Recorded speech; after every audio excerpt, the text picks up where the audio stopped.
Hey, Norm. Hey, Will. Have you read any good books lately? I haven't had time to read books, but I'm planning on doing a lot of driving in the coming weeks, so I'm going to do some audiobooks. Ooh. You know, today's podcast is brought to you by Audible.com. They have hundreds of thousands of great audiobooks, both full cast recordings, single person recordings, whatever you want, you can find it there, including such things as Enigma, which is the book that the Alan Turing biopic. Yes, The Imitation Game. Yes. The Oscars were on this past weekend, so I wanted to listen to the Alan Turing book. I know that Gone Girl, I really liked that movie last year, and that's a book. I don't know if I want to read that. The book is much better than the movie. Oh, maybe I'll listen to that book as well. So yeah, if you want to find out more about Audible and get a free 30-day trial and one free audiobook, you can do that by going to audiblepodcast.com/untitled, and you'll also show support for Still Untitled, the Adam Savage Project. Thanks for listening, and we'll on with the show. Welcome to Still Untitled, the Adam Savage Project. I'm Will. I'm Adam. And I'm Norm. Guys, our long national nightmare is over. The Oscars have happened. Finally done. The only thing that went longer than the Oscars was that SNL 40th anniversary thing a couple of weeks ago. Which I have not yet watched. I think that's still running right now. They're still alive. Last I saw, George Lucas and Steven Spielberg were eating, Chevy Chase's brains to survive. I very much appreciated last night during Sean Penn's reading for Best Picture. Mm-hmm. He said something about that the only crime in filmmaking is dullness. And Paul F. Tompkins immediately tweeted, the only crime is dullness was just spoken unironically from the Oscar stage. Mm-hmm. By Sean Penn. Yeah. We're talking about the Oscars today. Yeah, so what? I stopped. I watched the first 3 awards and was like, I got all I need. I'm good. I came back in for the Lady Gaga musical number, which was amazing. Which was amazing. Yeah. I must say, every now and then, when I don't have high expectations for her.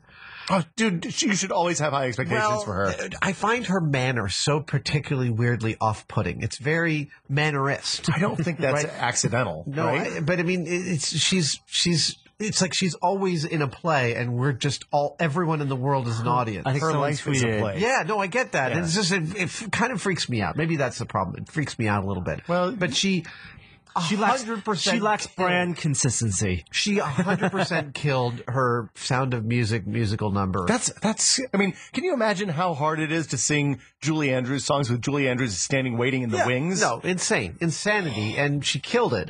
I also thought that a lot of the complaints were totally warranted, as they almost always are. But I thought the speeches were in particular excellent this year. The acceptance speeches. I thought Patricia Arquette's speech was phenomenal. Was it the first time she won? I believe it might be. Yeah. And her work in Boyhood is amazing. I also thought that category, Best Supporting Actress, super crowded with amazing performances. Yeah, the Emma Stone, she was nominated for Birdman, right? Which was, I watched this weekend, and that was astounding. She's incendiary in it. Totally worth watching the movie for. We've done spoiler casts of 2 of the front runners. The 2 front runners for Best Picture, which made this Boyhood and Birdman. And I thought one of the reasons leading up to these Oscars, it will be at least one of the more interesting Oscars in recent memory, was because it was such a toss-up. Yeah, I was really surprised. So I still haven't seen Boyhood, which makes me a bad person, I know. But I watched Birdman this weekend, and I was. Maybe at the end of this, let's do a brief addendum to the Birdman spoiler cast, because I want to talk about it a little bit with you guys. But I also realized when Patricia Arquette won, I felt a pang because Emma Stone's performance was so good. Emma Stone's going to win a couple of Oscars. She's going to be fine. And to be fair, Oscars, it's a little political. I mean, it is the definitive awards ceremony for film, but it is not representative of the film community, the international film community. Right. It is representative of the Academy of Arts and Motion Picture Sciences. I thought that the writer for The Imitation Game, who got up and not only thanked everybody, but then said when he was 15, he tried to kill himself because he felt weird and different. And now he's standing on the stage receiving this award. So he wanted to reach out to any kid out there who felt weird and different. I got choked up. Which is funny. I got choked up because it was a beautiful message and an amazing thing to take that opportunity to go say. Mm-hmm. And I really appreciated him doing that. I was a little sad The Imitation Game won because I thought that was actually the weakest script on the roster. It was.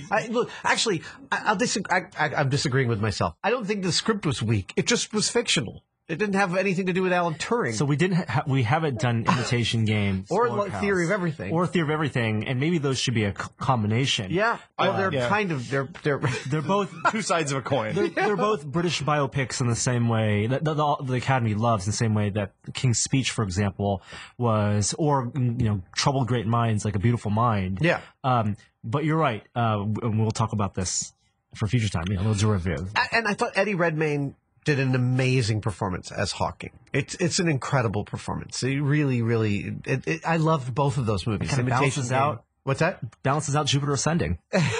I can't wait to see that. I'm gonna go see that one night this week. I want to see that.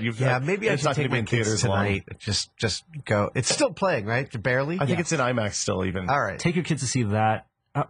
You're not planning on taking them to see Kingsman, are you? Or maybe I've heard Kingsman's amazing. There are just parts of it.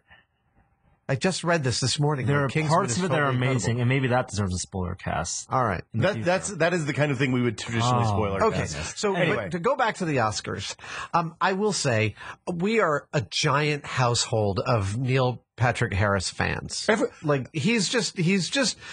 He's amazing. It's a country of Neil Patrick Harris. Right. You can't not love Neil Patrick Harris. He hits every mark. He is the consummate professional. I mean, he really is he's like the Donald O'Connor, he's like an old-timey movie star in that he can do all these things. Yeah. He can sing and he can dance and he's charming and he's funny. His ad-libs from the stage were brilliant. He is like that opening number. Usually I don't like Oscar opening numbers. I thought last night, a little bit long maybe, and maybe had a little bit too much Jack Black. No, I thought that was the right amount of that was a shocking amount of self-awareness for the Oscars, I thought. Yeah. But he and Anna Kendrick were unbelievable. But I want to talk about how the technical aspects of that opening number. They had a big giant screen behind him at the beginning, right? They did. They also, I believe, kind of shot a whole music video about it that they were intercutting with the song that he was singing, so that and sometimes felt like he was in a virtual environment. So I wanted to know, Crystal has done very similar things where, and it's tradition almost that the host, the presenter, which is a thankless job, integrates themselves into the celebration of film, whether it's the films that are actually nominated or just films that came out in the past year. Whoopi Goldberg, Billy Crystal all did these things. Yeah. And the seamless transition between the live choreographed dancing on stage, there was movie magic happening being filmed on stage. In our house, we kind of went, ooh, wow. The spotlight thing, the shadow, that was a really beautiful, beautiful trick. And as simple as it gets as far as the trick goes. Oh, yeah. But again, his timing was perfect. Timing was perfect. Just to be clear, we were watching a screen, and he was just perfectly synced with that screen. It was unbelievable. Well rehearsed and produced in a way so the camera would follow that. So it's funny that for an Oscar cast that I thought was super polished and just hit every mark, it was sort of suffered from being, in the end, boring. Well, so I thought some of the material he was given, and there's a lot of controversy in terms of whether they should have done the magic trick. Hold on, what magic trick? Wait, because you didn't watch the whole thing. Oh my God! But you of course saw the briefcase. So when the guys showed up from wherever, Pricewaterhouse-Cooper with the briefcases, there was a second briefcase that was put in a locked box on stage with his predictions, and of course at the end of the night he opened it up and made all sorts of fun of things that happened during the Oscar cast. It's a magic trick. Yeah, on stage. Simple. I mean, Neil Patrick Harris he's a magician. Yeah. And among other things. What's one of the things that kind of falls into his wheelhouse. I thought those were some of the funnier jokes of the evening. And it just seemed like they just pulled from Twitter. Maybe. Like in the back, they're just pulling from Twitter. There's an infinite Twitter on the Academy Awards. John Travolta cradling Idina Menzel's face? So I was in the other room working, and I was on Twitter, and I was just seeing uncomfortable John Travolta touching. Like that was a good 10 minutes. That was really, really far out.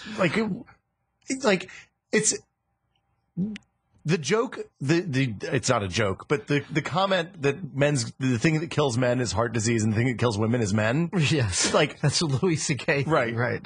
I think that John Travolta went up to near the top of the list for things women are now afraid of. It was really creepy and strange. Like the Rob Delaney, I think, had had a picture of I don't know who the woman was, but he said this is what a woman who's screaming silently inside looks like. That was Idina Menzel. Yeah. On stage. Yeah. Where he put his hand on her face, and earlier in that evening there was this Scarlett Johansson picture where she just looks nonplussed about the whole thing. Oh, really? Yeah. So I also on the plus side, like, hail diversity.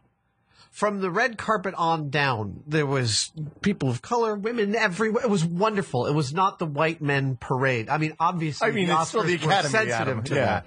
But, also, I have not seen Selma. I cannot speak to it. So that the Oscar snubbing is not something I can address by right. We are outsiders. Yeah. We are outsiders in this context. I mean, and some of the critics of the Academy, as there has a female black president, runs the organization, and they recruit new members. They offer invitations to new members every year. Where do they invite members? Is it just people from the film community? Okay. The people who are invited, it's about 200 members every year, and the list of people who are invited, it's out there. You know who's in the Academy. The average age is still about 60. 67. Wow. But the people who get invited are everyone who wins an Oscar is automatically invited. You don't get automatically invited for being nominated? For nominated, most likely you'll get invited, but it's their prerogative. For example, if you're a short film maker and you still need to prove yourself, your craft, then they can choose to. But they are cognizant of the diversity issue. Did you notice, by the way, sorry to interrupt, but on the red carpet they did a pass to Deborah Nadoolman Landis's costume exhibit at the Academy. Fantastic. Yeah, and they went and interviewed her and they covered the exhibit. Oh, that's wow! Yeah, that's it was awesome. a nice little 5-minute segment during the red carpet. Oh, so it's gone. It's gone at the end of March. End of March. Okay. Yeah, I'm actually toying around with the idea of heading down this week for a one day, just to go see. This is your last hurrah before you start shooting again, exactly. right? So, wow. So diversity is one thing, just in terms of the people who make up the Academy, and those are the people who vote. And there's always, just like people voting in our democratic elections, the people who vote, it's tend to be the skewer older. They do some things for the short film and the animation. You have to go to special screenings for that. And they do that for sound mixing and sound editing. Yes. There's specific technical the technical requirements people for voting. It's a subset of the Academy that votes on the technical stuff. We haven't talked about some of the winners. Mm-hmm. Yes. Now, I was sad. I'm really happy that Patricia Arquette won. I also was really happy to see J.K. Simmons win. Julie and I have loved him since Law and Order, and he is just one of those amazing actors you can never get tired of watching. Burn After Reading, he had 2 minutes of just the best 2 minutes of the movie. Oh, really? Yeah, if you've never watched that, it's worth watching. He's wonderful. He's one of my favorite actors, Spider-Man. so I'm really glad to see him, get his due. Yeah. Julianne Moore Julianne Moore, wonderful, actress, and what a great well-deserving. Was that final? Was that the first? She's been nominated a ton. I think it was the first win. Okay. And the joke by California law, Meryl Streep is also nominated. That was a good joke. At this point, can we let that be the final Meryl Streep joke? No, I'm sad that Boyhood did not win Best Director or Best also Picture. sad that Michael Keaton didn't win for Best Actor. Remind me of the field of Best Actors again. It was the front runners is Benedict Cumberbatch, right? Which I thought was a good performance. Eddie Redmayne, he played Alan Turing, right? Eddie Redmayne playing Stephen Hawking, which some people call a technical performance, because it's a lot of physicality, and then but also imitating someone else, right? And Michael Keaton, and then from two Whole others, Cloth, sure. I forget who the two others were. I'll look. You guys keep talking. All right. But I really wanted Michael Keaton to win, and him not winning kind of felt like it was like his only chance kind of thing, opportunity. Like I think we'll see a second act from Michael Keaton. I hope that's the case. Or a third act in this case. This seems like a movie that was made for him, to kind of Bradley Cooper for American Sniper. Right, Bradley Cooper, right. And come on, who won? Eddie Redmayne. I only have Steve Carell for Foxcatcher. I haven't seen Foxcatcher. I haven't seen Foxcatcher, but every piece of footage I see from that looks like an incredible career-defining performance. But both like the Eddie Redmayne, talk about all four of those who aren't Michael Keaton. They were all acting someone in the real world with someone else. I really liked Birdman, but I didn't fall. It didn't slay me. It didn't knock me. Oh, over. I was a wreck by the end of that movie. Really? Yeah. So I've seen it twice now, and the second time, actually, I will tell you, the second time it moves along at a faster pace. Did you? When I was watching Birdman, we didn't take like normally when we're watching movies at home, we end up taking breaks and go make popcorn or something. We tried to watch all the way through without having to stop. Yeah, because the tension. So I was surprised at Birdman won because technical movies usually have a bad time, right? Yep. And that is the most technical, wonderful script and everything else aside, incredible cinematography. It is a technical achievement film, and I was surprised that that the Academy responded to it because it's a film about the Hollywood. Well, they love films about Hollywood. Very navel-gazing. Yeah, and again, the unsung performance of the year is Zach Galifianakis. Yeah. He is so amazing in that movie, and so way against what you think of as a Zach Galifianakis. He's still a little Galifianakis-y. There is, of course, but he has a sharper edge and a more heightened. I mean, when you see him do stand-up, he's incredibly smart, but he does not. That is not his stock and trade. Is playing incredibly smart, brilliant people, but he plays as the agent, manager, best friend of Michael Keaton, and he's like him, Ed Norton, and Emma Stone are worth watching that movie for, no matter what I thought of it. Mm-hmm. The thing about the technical, so the Birdman is all one shot for all intents and purposes. Yeah. That's the conceit. That added such an incredible amount of tension to me that by the time you got to the first laugh when Ed Norton takes his pants off, it got a way bigger laugh than it deserved. And I was surprised. Like I was just surprised that movie, that the 67-year-old Academy responded as well as it did to that movie. Oh, I mean, again, Inarritu. There's momentum. There's momentum, and it's from a technical standpoint, it's so beautiful. The set is incredible. That theater set. I don't know. I'm assuming it was a set. That they shot some of it in the real theater and some of it in a set because I'm really looking forward to the Cinefex about that. Yeah. if they cover it. And he did win the cinematographer for that. Did win second year running. He won for Gravity last year. Lebowski.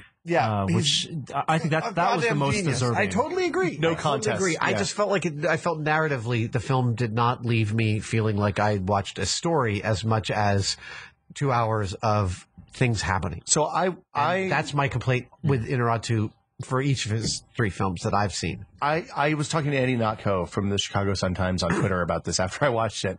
And the thing I realized is that I would have been fine if Birdman just stopped any point in the last 20 or 30 minutes. Yeah, right. Totally.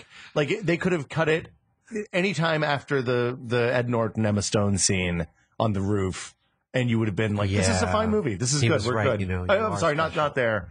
In the rafters. Right. Really? Yeah. I don't think you needed the ending as it was. We needed some ending. We did need something. Yeah. I still need something. That's my problem. I still need some type of wrap up. The writers should have used the 2 minutes they had on stage to explain the ending. Well, I took an award. Richard Linklater not getting Best Director, I thought was who won Best Director? Snub. It was Inarritu. Oh, Inarritu. Okay. And I'm sad about that because Boyhood was my favorite movie this year. It really. I mean, It was the most moving, the most powerful, the most remarkable with the Ethan Hawke. I'm really happy J.K. Simmons won. I'm really sad that it had to be at the expense of Ethan Hawke because I thought his performance was phenomenal. Mm-hmm. And there's been times in his career I felt like, that one didn't quite hit, but I've always really liked him. I mean, I think we're almost exactly the same age. So it feels like there's I feel a simpatico for him, and I wanted him to win for this. You watched Reality Bites, and it spoke to you at a deep and core level. I'm pretty sure that he and I actually worked on a Friends play for a few weeks way back in the mid-'80s. Oh, that's funny. I think that I'm pretty positive that actually happened, and we got along great. I mean, he's a really nice guy. Well, Linklater is one of those directors whose entire range of work, like I literally, I will watch anything that he makes. Yeah. And he's incredibly smart yeah. and incredibly loving. I mean, that's why he loves his characters and he wants the best things to happen for them. Mm-hmm. And he directed a film over 12 years. Yeah, man. Why is that not an Dude, can you achievement in imagine? directing? Well, so I think that might have hurt him because I mean if you're a 70-year-old white guy who's voting for Oscars, it just looks like a stunt. actually, no, he was with the bookies. He was neck and neck with Birdman all the way to the end. If Birdman hadn't existed, it would have been a shoo-in. Oh yeah, That's I mean, either of those films. If the other one hadn't existed, it would have been a shoo-in. totally agree. I mean, and as somebody who I think the first Oscars I watched was probably the Driving Miss Daisy debacle year.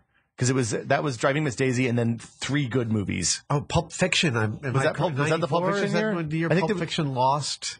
I think Pulp Fiction lost to something equally tepid, but I don't remember what it was. I was really pleasantly surprised to see movies that actually spoke to me. This was a rare year in which I'd seen almost all of the contenders. We did not watch this on television. Wait, what? We live streamed this from ABC's website, and it worked pretty great. So here's what happened. First, it goes, watch the Oscars now. I click on the Oscars, and I get the nightly news. That sounds great. So I reloaded the page and clicked watch the Oscars now, and I got the Oscars. And then I went downstairs to make some fried rice for dinner in the middle. I missed a good 40 minutes in the middle while I made some awesome maybe not the right word. Pork belly fried rice. And when I came back up, Jeopardy was on, and Julia said, yeah, that happened.